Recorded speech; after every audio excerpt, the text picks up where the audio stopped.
ಇತ್ತೀಚಿನ ಸಂಚಿಕೆಗಳನ್ನು ಜಾಹೀರಾತಿನ ಕಿರಿಕಿರಿ ಇಲ್ಲದೆ ನೋಡಿ.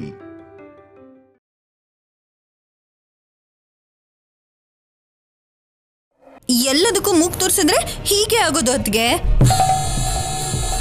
ಅದರಲ್ಲೂ ಅತ್ತೆ ಇರ್ಬೇಕಾದ್ರೆ ನಾನಾದ್ರೂ ನನ್ನ ತಮ್ಮನ್ ಕಳ್ಳ ಅಂದಿದ್ದಕ್ಕೆ ಬೈದೆ. ಕೆನ್ನೆಗೆ ಹೊಡೆದೇಟಿಗೆ ಕಿವಿ ಅಂತೂ ಒಂದಿನ ಪೂರ್ತಿ ಕೆಲಸ ಮಾಡ್ಲಿಲ್ಲ.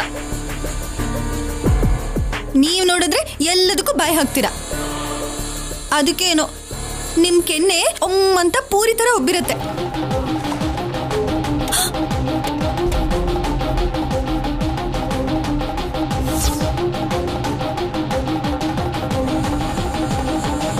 ಹೆದರ್ಕೋಬೇಡ ಪಲ್ಲವಿ, ಹೊಡಿಯಲ್ಲ. ಈಗ್ಲೇ ಅಸಲಿ ಆಟ ಶುರುವಾಗಿರೋದು. ಇವತ್ತು ಕಲ್ಯಾಣಿಗ್ ಬಂದಿದ್ದ ಸಂಬಂಧ ಹಾಳಾಯ್ತು ಅಂತ ನೀನ್ ಅನ್ಕೋತಾ ಇದ್ಯಾ. ಆದ್ರೆ ಮರ್ಯಾದೆನೇ ಪ್ರಾಣ ಅನ್ಕೊಂಡಿರೋ ಶಿವಪಾರ್ವತಿ ಕುಟುಂಬದ ಮರ್ಯಾದೆ ಹೋಯ್ತು ಅಂತ ನಾನ್ ಅನ್ಕೋತಾ ಇದ್ದೀನಿ. ಇಷ್ಟೆಲ್ಲ ಆದ್ಮೇಲೆ ನಮ್ಮಮ್ಮ ನೆಲಕ್ಕೆ ಹೊಡೆದು ಬಾಲ್ ಹಾಗೆ ಮೇಲೆ ಹೋಗ್ತಾಳೆ. ಅರ್ಥ ಆಗ್ಲಿಲ್ಲ ಅತ್ಗೆ.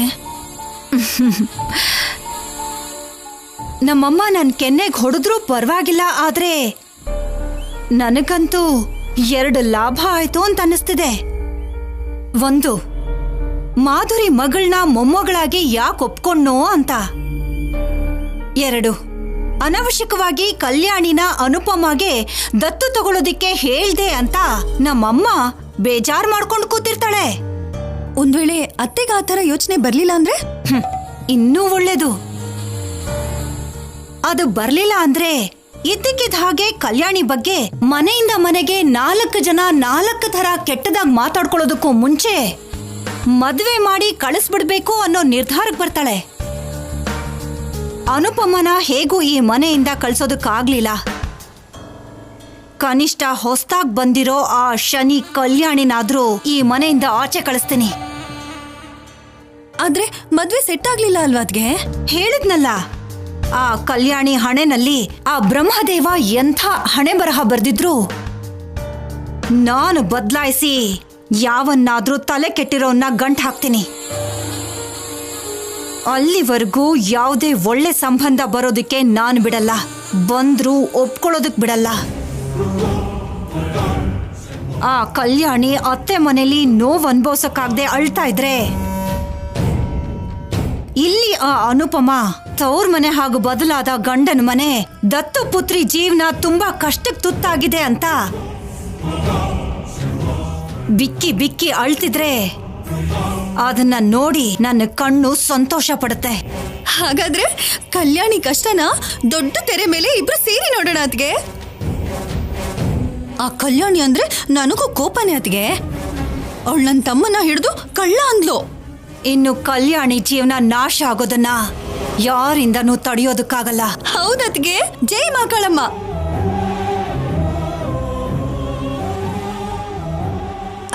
ಅಂದ್ರೆ ಯುದ್ಧಕ್ಕೆ ಸಿದ್ಧರಾಗ್ತಿದೀವಲ್ವಾ, ಅದಕ್ಕೆ ಅಂದೆ.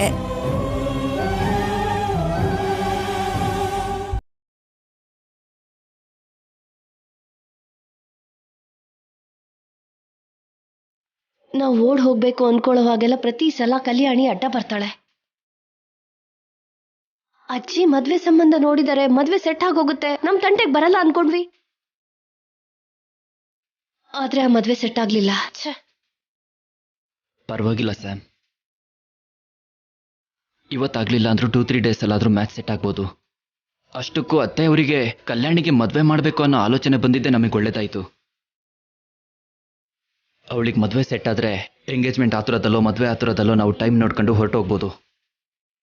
ಅಷ್ಟರಲ್ಲಿ ನನಗೆ 9 ತಿಂಗಳು ಆಗೋಗುತ್ತೆ ಸಿದ್ದು. ಆದ್ರೂ ಸರಿ, ಯಾವ ಪರಿಸ್ಥಿತಿಯಲ್ಲೂ ನಾವು ಹೋಗ್ಲೇಬೇಕು. ಯಾವ ಕ್ಷಣ ಆಗುತ್ತೋ ಆ ಕ್ಷಣ ಹಿಂದೆ ಮುಂದೆ ಯೋಚನೆ ಮಾಡದೆ ನನ್ನ ಜೊತೆ ಬರ್ತೀನಿ ಅಂತ ಮಾತು ಕೊಡು ಸಂಪದ.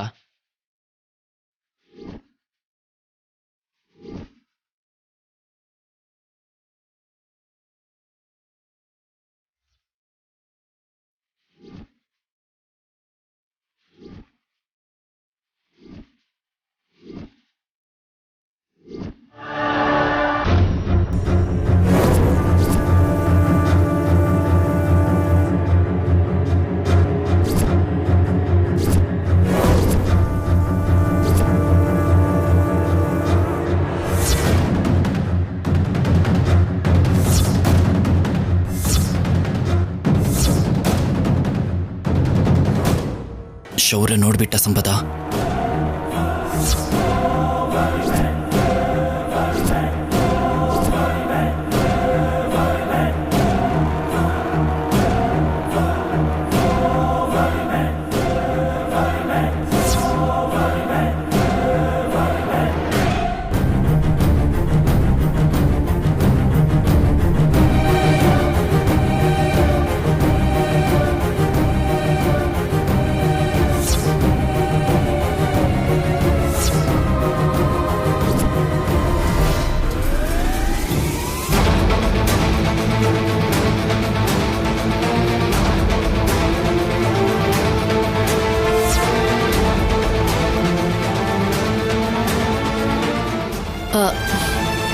Thank you Siddu.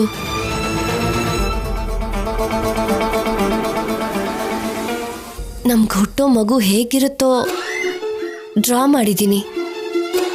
ಅದು ಗಾಳಿಗೆ ಹಾರ್ಕೊಂಡು ಹೋಗ್ತಿತ್ತು, ಸಿದ್ದು ತಂದ್ಕೊಟ್ಟ. Thank you Siddu.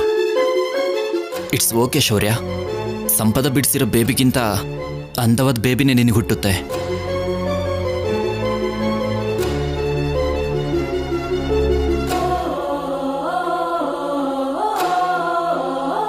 ಸಂಪದ, ನೀನು ಟ್ಯಾಬ್ಲೆಟ್ಸ್ ಹಾಕೊಂಡು ಮಲ್ಗು. ನನಗೊಂದು ಚಿಕ್ಕ ಕೆಲಸ ಇದೆ, ಹೊರಗಡೆ ಹೋಗಿ ಬರ್ತೀನಿ.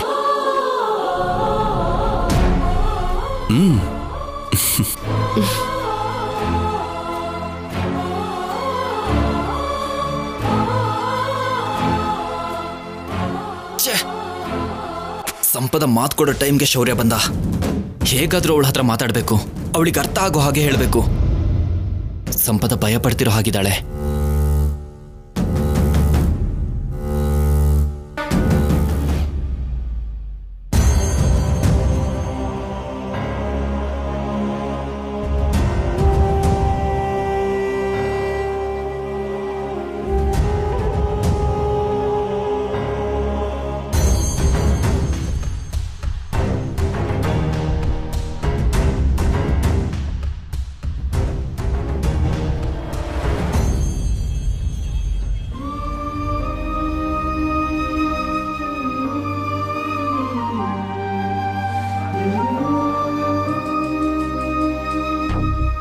ಯಾಕಮ್ಮ ಇನ್ನು ನಿದ್ದೆ ಬರ್ಲಿಲ್ವಾ? ಜವಾಬ್ದಾರಿ ಕಣ್ಮುಂದೆ ಕಾಣ್ತಿದೆ, ಆದ್ರೆ ನನ್ನ ಜವಾಬ್ದಾರಿಗಳನ್ನ ನಾನು ಕಣ್ಣು ಮುಚ್ಚೋದ್ರೊಳಗೆ ನಿಭಾಯಿಸ್ತೀನೋ ಇಲ್ವಾ ಅನ್ನಿಸ್ತಿದೆ. ನೀವು ಕಲ್ಯಾಣಿ ಬಗ್ಗೆನೇ ಯೋಚನೆ ಮಾಡ್ತಿದ್ದೀರಂತ ನಂಗೆ ಗೊತ್ತಾಯ್ತಮ್ಮ. ಯಾರೋ ಏನೋ ಆವೇಶದಲ್ಲಿ ಹೇಳ್ಬಿಟ್ರು ಅಂದ್ರೆ ನಮ್ಮ ಮಗಳಿಗೆ ಮದ್ವೆನೇ ಆಗಲ್ಲ ಅಂತ ಅಂದ್ಕೊಂಡ್ರೆ ಹೇಗಮ್ಮ? ಅದು ಅಲ್ಲದೆ ಈಗ ತಾನೇ ನಾವು ಸಂಬಂಧ ನೋಡೋಕ್ ಶುರು ಮಾಡಿರೋದು. ಅವಳಿಗೇನು ಮದ್ವೆ ವಯಸ್ಸು ಮೀರ್ ಹೋಯ್ತಾ ಇಲ್ವಲ್ಲ? ಕಲ್ಯಾಣಿ ವಿಷಯದಲ್ಲಿ ವಯಸ್ಸಿನ ಸಮಸ್ಯೆ ಅಲ್ಲ ರೂಪಮ್ಮ.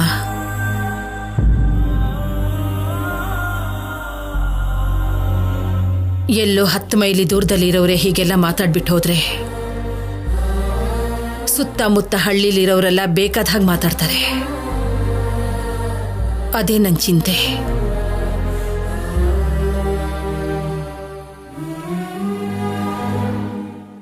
ಅವ್ರಿವ್ರ ಬಾಯಿಗೆ ಕಲ್ಯಾಣಿ ಹೆಸರು ಬಿದ್ದು ಒಳ್ಳೆ ಸಂಬಂಧ ಬರುತ್ತೋ ಇಲ್ವೋ ಅಂತ ಭಯ ಆಗ್ತಿದೆ.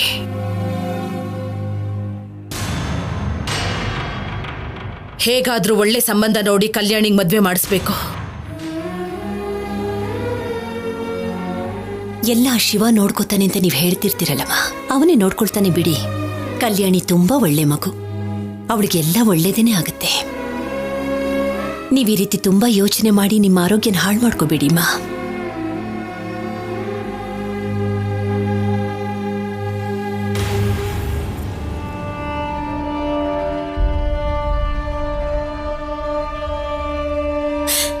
ನೋಡಮ್ಮ, ಅಜ್ಜಿ ನನ್ಗೋಸ್ಕರ ಎಷ್ಟು ಬೇಜಾರು ಮಾಡ್ಕೋತಿದ್ದಾರೆ.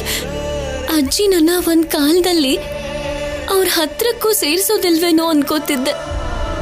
ಆದ್ರೆ ಇವಾಗ ಪ್ರತಿ ಕ್ಷಣ ನನ್ನ ಬಗ್ಗೆನೇ ಯೋಚನೆ ಮಾಡ್ತಿದ್ದಾರೆ. ಅನುಪಮ ಅಮ್ಮ ಅಂತೂ ಅವಳ ಪ್ರೀತಿಯಿಂದ ನೀನು ನೆನ್ಪಿಗೆ ಬರ್ದಿರೋ ಹಾಗೆ ನೋಡ್ಕೋತಿದ್ದಾಳೆ. ಹುಡುಗನ ಕಡೆಯವರು ಹಾಗಂದಿದ್ದಕ್ಕೆ ಕಲ್ಯಾಣಿ ಎಷ್ಟು ನೊಂದ್ಕೊಂಡಿದ್ದಾಳೋ ಏನೋ. ನೀನ್ ಹೋಗಿ ಅವಳಿಗೆ ಧೈರ್ಯ ಹೇಳು. ಅಷ್ಟಕ್ಕೂ ನಾವ್ಯಾರೂ ಅದ್ರ ಬಗ್ಗೆ ಯೋಚನೆ ಮಾಡ್ತಿಲ್ಲ ಅಂತ ಅವಳಿಗೆ ಹೇಳು.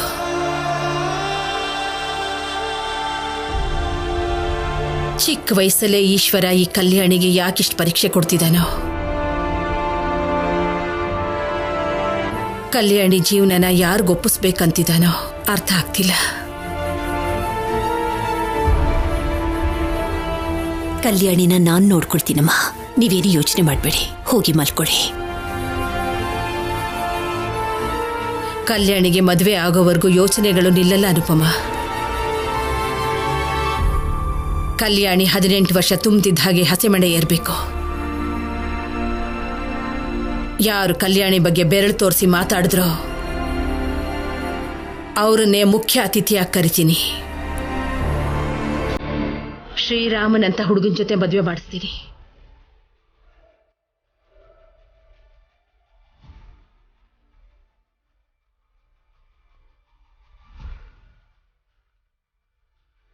ನೀನು ಈಗ್ಲೇ ಈ ಕ್ಷಣ ನನ್ ಕಣ್ಮುಂದೆ ಬಂದ್ರೆ ನಿನ್ನ ಏನ್ ಕೇಳ್ಬೇಕು ಅಂತಿದ್ದೀನಿ ಗೊತ್ತಾ ಅಮ್ಮ?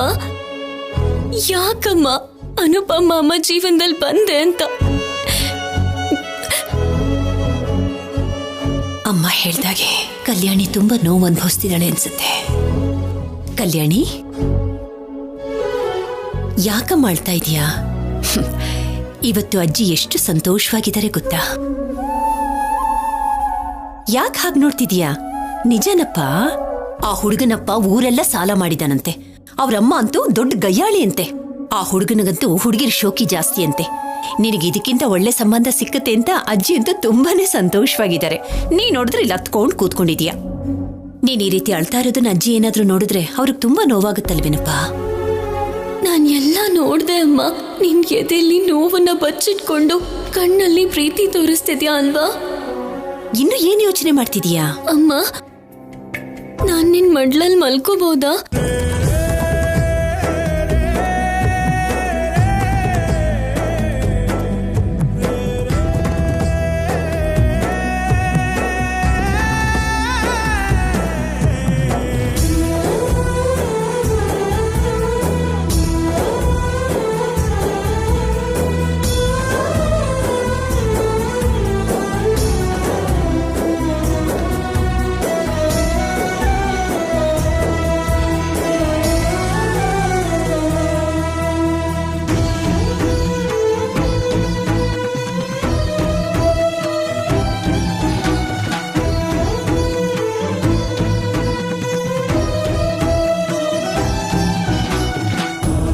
ಕಲ್ಯಾಣಿ, ಮಧ್ಯಾಹ್ನದಿಂದ ನೀನೇನು ತಿಂದಿಲ್ಲ. ಏನಾದ್ರೂ ತಿಂದೋಗ್ತಾರಲ್ಲ?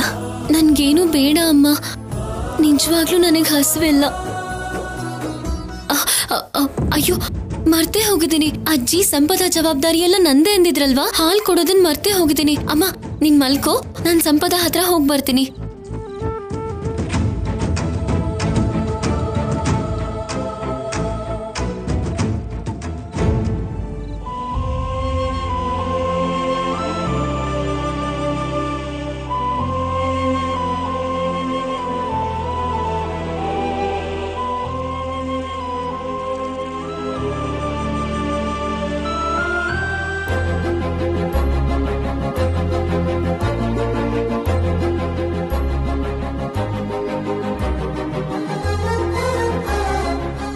ಏನಮ್ಮ, ಏನು ತುಂಬಾ ಖುಷಿ ಪಡ್ತಾ ಇದೀಯಾ? ನನ್ನ ಅಂದದ ರಾಕ್ಷಸಿನ ಅಂಟ್ಕೊಂಡೇ ಇರ್ತೀನಿ ಅನ್ನೋ ಆನಂದನಾ?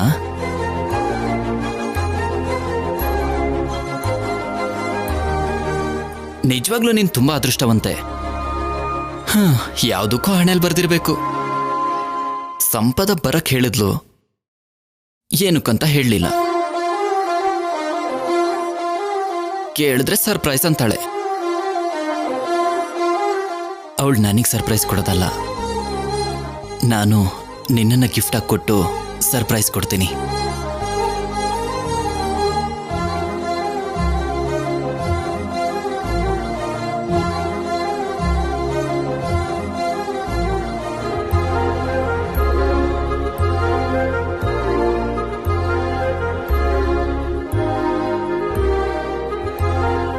ಏನ್ ಮೇಡಮ್ ಅವರು ತುಂಬಾ ಹ್ಯಾಪಿ ಆಗಿದ್ದೀರಾ ಅನ್ಸುತ್ತೆ?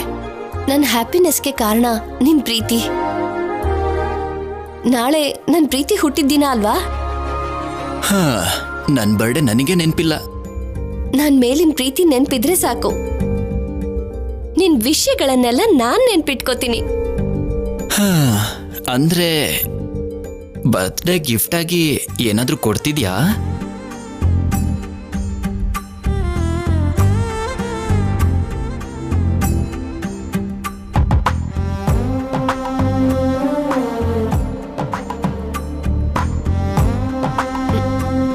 ಗಿಫ್ಟ್ ತಂದಿದ್ದೀನಿ, ಆದ್ರೆ ನೀನ್ ಅನ್ಕೋತಿರೋದಲ್ಲ.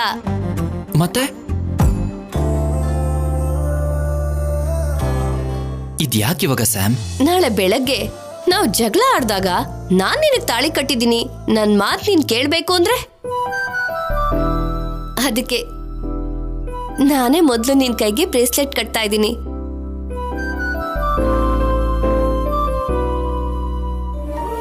ಇವಾಗ ಜಗಳ ಮಾಡಿದ್ರು ನೀನೇ ಕಾಂಪ್ರಮೈಸ್ ಆಗ್ಬೇಕು, ಸರಿನಾ?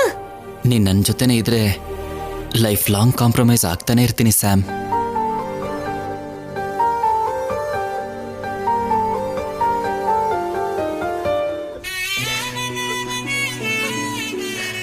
I love you Sam.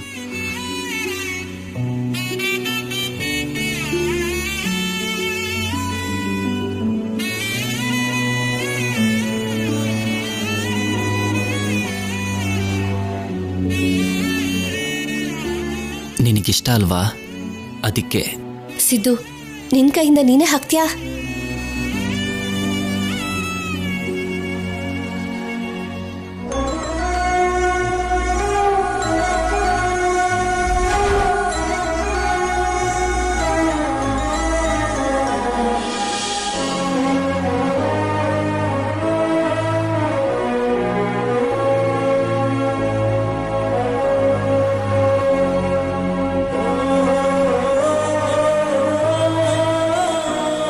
ಹೇಗ್ ಕಾಣ್ತಾ ಇದ್ದೀನಿ? ಮತ್ತೆ ನಾವಿಬ್ರು ಸೇರ್ತಿದೀವಿ, ಹತ್ರ ಆಗ್ತಿದೀವಿ ಅಂತ ಮತ್ತೆ ಇದನ್ನ ಹಾಕೊಂಡಿದ್ದೆ ಸ್ಯಾಮ್. ಇದು ಕಾಣಿಸ್ಲಿಲ್ಲ ಅಂದಿದ್ದಕ್ಕೆ ಪ್ರಾಣನೇ ಹೋಗೋ ಹಾಗಾಯ್ತು. ಹೌದಾ? ಅಷ್ಟೆಲ್ಲ ಅನ್ಸೋದಿಕ್ಕೆ ಯಾರು ಕೊಟ್ಟಿದ್ದು? ಅದು ನಿಜವಾಗ್ಲೂ ನೀನು ಕಳ್ಕೊಂಡ್ಯಾ? ಹಾಗಾದ್ರೆ ಅವತ್ತು ರಾತ್ರಿ ನಮ್ಮನೇಲಿ ಕಳ್ತನ ಮಾಡಕ್ ಬಂದವನು ನೀನೇನಾ? ನಾನು ನಮ್ಮನೆಯಲ್ಲೇ ಕಳ್ತನ ಮಾಡೋದಕ್ಕೆ ಯಾಕೆ ನೋಡ್ತೀನಿ ಅದಕ್ಕೆ? ಅಮ್ಮ, ಮತ್ತೆ ಏನಮ್ಮ ಇಲ್ಲಿ ನಡೆದು ಹೋಗಿರೋದ್ರ ಬಗ್ಗೆ ಯಾಕೆ ಮತ್ತೆ ಮತ್ತೆ ಮಾತಾಡ್ತಿದ್ಯಾ? ನಾನೇನೇ ಮಾತಾಡಿದ್ರು ನಿನ್ಗೆ ತಪ್ಪಾಗಿ ಕಾಣಿಸತ್ತೆ ಶೌರ್ಯ. ಸರಿ, ನಾನು ಅನ್ಮಾನ್ಸಲ್ಲ. ನಮ್ಮ ಮನೆಗೆ ಬಂದಿದ್ದ ಕಳ್ಳನ ಬಗ್ಗೆ ಏನಾದ್ರೂ ಗೊತ್ತಾಯ್ತಾ? ಅದೇ ಕೆಲ್ಸದ ಮೇಲೆ ಇದೀನಮ್ಮ, 2 ದಿನದಲ್ಲಿ ಗೊತ್ತಾಗತ್ತೆ. ಅಲ್ಲಿವರೆಗೂ ನಿನ್ನ ಅನುಮಾನನ ಜಾಸ್ತಿ ಮಾಡ್ಕೋಬೇಡ ಅಷ್ಟೆ. ನಡಿ. Sorry Siddu. It's okay bro.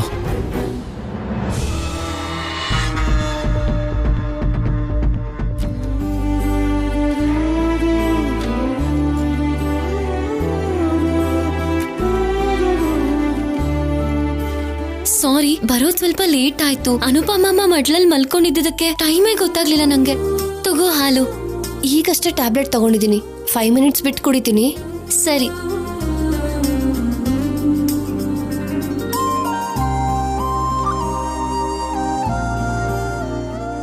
ನನಗ್ ಚಿಕ್ಕ ಮಕ್ಳಂದ್ರೆ ತುಂಬಾ ಇಷ್ಟ. ಒಂದ್ಸಲ ಮಗುನ ಟಚ್ ಮಾಡ್ಬೋದಾ?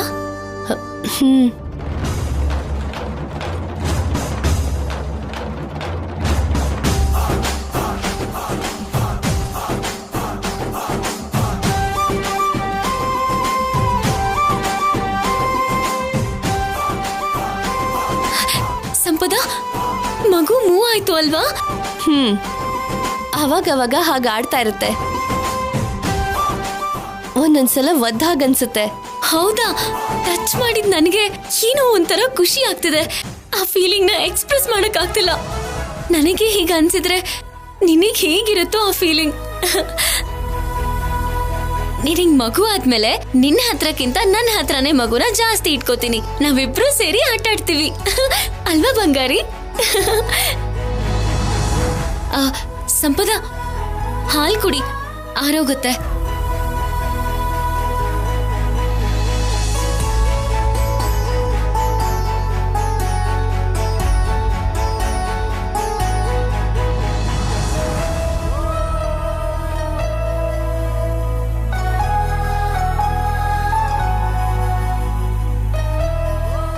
ಕಲ್ಯಾಣಿ,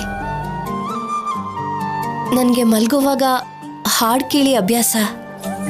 ಇನ್ಮೇಲಿಂದ ಬದಲಾಯಿಸ್ಕೊ. ಹೇಳಿದ್ನಲ್ಲ, ಮೊಬೈಲಿಂದ ಬರೋ ರೇಡಿಯೇಷನ್ಸ್ ಮಗು ಮೇಲೆ ಎಫೆಕ್ಟ್ ಜಾಸ್ತಿ ತೋರ್ಸುತ್ತೆ ಅಂತ. ಅದು ನನಗೆ ನಿದ್ದೆ ಬರಲ್ಲ. ನಾನು ಹಾಡು ಹೇಳ್ತೀನಿ ಬಿಡು.